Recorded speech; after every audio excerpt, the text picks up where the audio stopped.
nurture from childhood.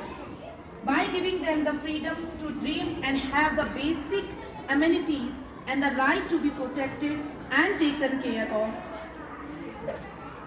Among the basic rights for children education and health were of extreme importance, and he ensured to enlighten people with the same philosophy and encouraged parents and teachers to give their wings to fly and dream the future they want to create and allow room for the mistake and the improvements as their qualities empower them to innovate and build a better nation.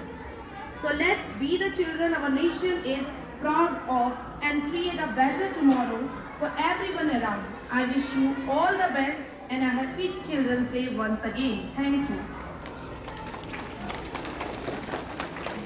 Thank you, Emma ma'am. Now I would like to call Nirmala ma'am to present here an Hindi article. Suprabhat, respected chairman sir, आदरणीय एओ ma'am and मेरे साथ सभी कार्यरत शिक्षिकाएं and मेरे प्यारे बच्चों, सबसे पहले तो आपको सबको बाल दिवस की शुभकामनाएं। मैं आपके सामने बाल दिवस के बारे में